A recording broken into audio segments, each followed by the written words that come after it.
Going through a spiritual awakening is one of the most powerful and personal experiences I have ever gone through. And as beautiful as it is, one of the things that come with it is a deep sense of being misunderstood, especially by those you were once close to, even family. And as somebody who was born during Mercury retrograde, that tells you this is like a double whammy. But I think about the positive, because those who are aligned, they understand me. And I feel to be misunderstood is okay. It's just the universe pushing people to the side that no longer understand you. They're not aligned. I'm not saying they're bad or anything or negative. They're just not aligned, and I'm actually okay with that now. But in the beginning of my spiritual awakening, this shit was so difficult to navigate. No matter what you say, they don't get it. And I'll explain that further. And again, the universe pushes everybody out of the way, and that shift in energy and understanding can create distance. And it's not because you think you're better than anyone else, or they're wrong and you're right, or vice versa. It's simply because you're no longer vibrating at the same frequency, because our bodies change as we wake. You can even heal spontaneously after a spiritual awakening. And science is actually catching up to this. It's slow, but it's catching up with what many of us, experience spiritually. Like quantum physics, for example. It shows us that everything in the universe is made up of energy. And you can check out my podcast, Energy Surrounds You. I'll link it in the description below if you want to check it out, and my interpretation of energy and how I see it. But again, quantum physics actually shows us that everything in the universe is made up of energy, including our thoughts, emotions, and even our bodies. And as we grow spiritually, our personal vibration changes. And it's not just metaphorical, it's measurable. Like higher states of consciousness are associated with more coherence in the brain and heart. And this affects how we interact with the world. And if you want more information about this part, go ahead and check out Greg Braden. He talks about the coherence in the brain and heart. His work is amazing, and he actually confirmed a lot of information that I received and experiences that I've had. He made me feel that I was sane. But to be misunderstood, when your frequency rises, old habits, places, and even people can feel heavy and are off. And it's possible to see the darkness in people too. And if you are experiencing anything that is negative, please seek a professional. I'm not a doctor or psychologist, and what I speak about is not advice. And in continuation, seeing people for who they are. It's like those rose-colored glasses came off. And you might even try to explain your awakening or talk about the things that interest to those around you and be misunderstood. You could try using visuals, draw a picture, or break it down like in a childlike way, or even break it down Mr. Potato Head style, and people still do not get it. It just does not land. And this is not your fault.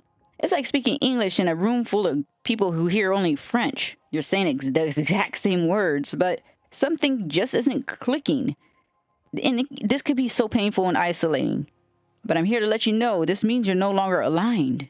And please, please start journaling and let go. It's going to be hard. You may be going through it right now. But understand, you have to choose yourself first. Because sometimes people wake in divine timing. I feel no one's really behind or ahead, depending on what you believe in. Because there's many, many realities and truths. But I'm going to speak about this one right here. So don't go into la la land. You're right where you need to be, whether someone's path is quiet or loud, slow or fast. I feel if anchored in love, it still leads to the same place in the end. And it's okay to be a sleeper. Yes, it can be frustrating to watch loved ones or people you know not get it or even pull away. But forcing someone awake doesn't work. People awaken when they're ready, not before. And people wake in divine timing. And some may not even wake at all, and that's okay. It's not your job to wake anybody up. It's not your job to save anyone. And remember, your experience is proof. If you're one who has intuitive gifts or clairs like clairvoyance or clairsentience or even claircognizance, you may just know things without needing physical proof. That's your experience and it's valid, but not everyone works that way. Some people need evidence and they want to touch or see it. And it doesn't make them wrong, it just makes their journey just a little bit different. And the thing is, for myself, I actually need evidence to where I can see or touch it or even smell it. And I think that's why the universe delivered experiences in the way that I experienced it. The universe is going to deliver everything in a way that you're going to accept it as. So when I'm saying some people need proof, the ones I'm talking about are the ones that need proof from you saying, oh, how do you know? And then you don't have any proof because it's your experience. But that's your proof and that's your truth and that's enough. I say that for anyone. So they have to wait for their own proof. They have to wait for their own experience in order to believe it, to touch it, to know it. And that's completely understandable.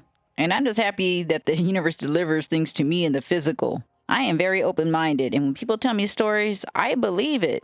I don't need evidence to believe their truth, but I wanted evidence to believe mine because I thought I was going crazy. And yes, I went to the doctors for this. That was funny. I even took a test for schizophrenia. But you know what? Schizophrenics are not crazy. They're just deeply misunderstood, and the world's going to know soon enough. They'll know the truth. But continuing on, I finally get another test, and I got tested for phantom smells because I was smelling things, but it's a gift, okay? It's a gift. And one of the biggest things I've learned in the beginning of my spiritual awakening is about DNA. How scientists say only about 1 to 2% of our DNA actually codes for proteins, the stuff that builds our bodies. And for the rest, you'll see soon enough. And this is why I think they call it junk DNA, because they don't want us to know. And I said this a long time ago, how I think that word is BS. And it's about time, because now that term is actually fading. It turns out that this so-called dormant DNA isn't junk at all. It's simply involved in things like how our genes switch on or off, how we adapt, and how even more we're just beginning to discover. And that's why I say we have superpowers. I believe the dormant DNA holds superpowers like the TV show Heroes. I personally feel that we've been told it's junk DNA is because they want to turn off our mind from remembrance. And something else about our DNA, and I spoke about this before in a previous podcast, and I will put it in the description below. I talk about how there's a hidden message in our DNA found by translating genetic code through ancient alphabets like Hebrew, and this is why I say to go check out Greg Braden. And I'm not an expert, but I guess he found a sequence within our DNA, encoded it, and his interpretation said God eternal within the body. I also heard it say God within us, but originally I heard it as God eternal within the body. And I looked into this a little bit further, and I didn't find any studies on it, but I'm a firm believer that this is true. And he's been around a long time, put it this way. He's credible. And this really confirmed something to me when I first heard about it, because I've been shown some crazy shit. I just didn't have the language for it. I didn't have the words for it. So I guess Kanye was right?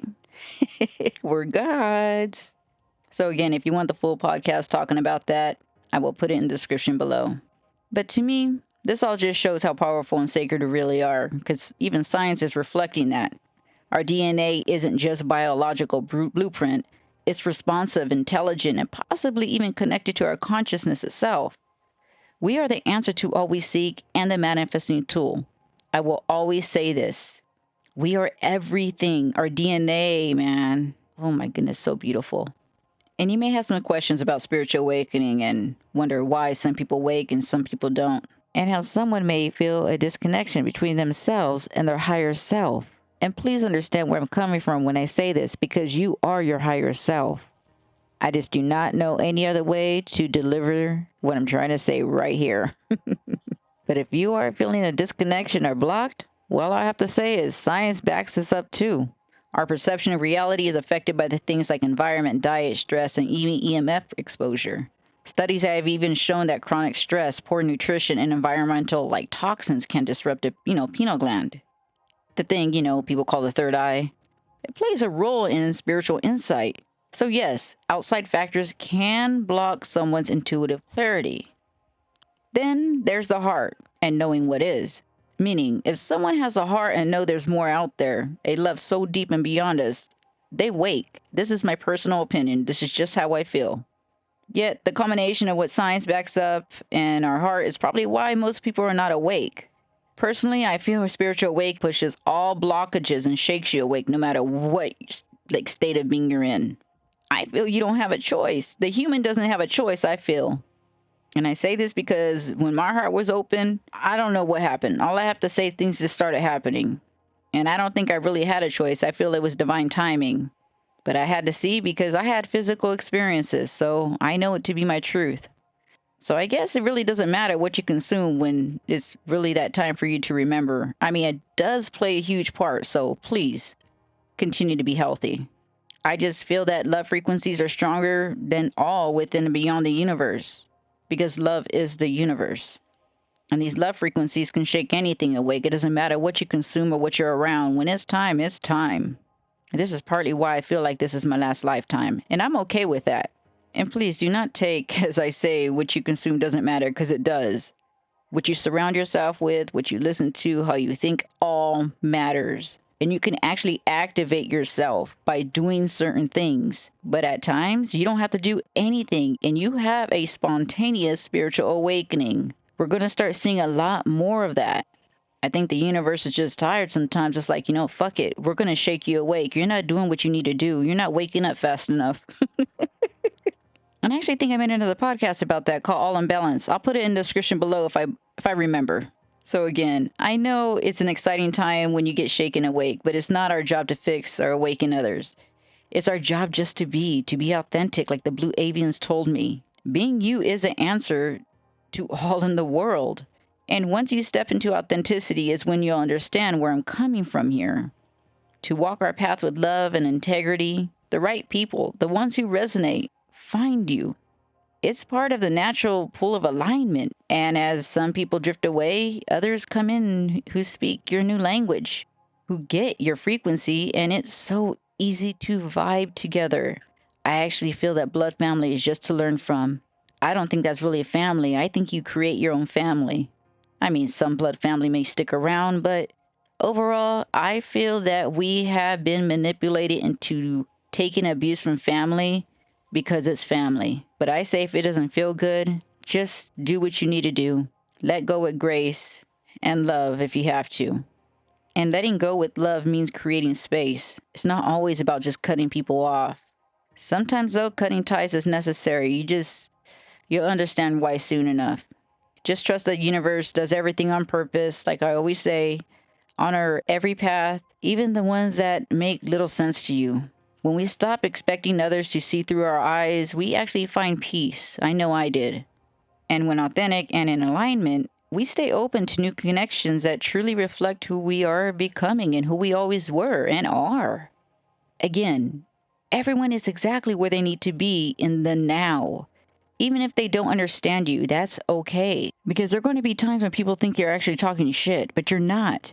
You just see layers and beyond the perception. You're trying to explain or talk about things, and they do not understand. And again, that's okay.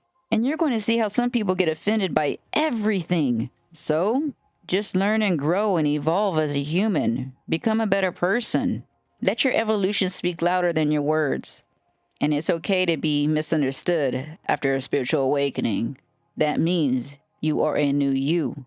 You have activated something in you, and it's beautiful. So start journaling to figure things out. Take back your power. Ask yourself why you do what you do. And if you ever need help from love, tell love to help you. Sit still and tell love to hug you, and you will feel a hug. You are always surrounded by love. And if you feel you need a little help with this, go ahead and check out the services at divineenergy.me. Until next time, thank you and have a beautiful, beautiful experience.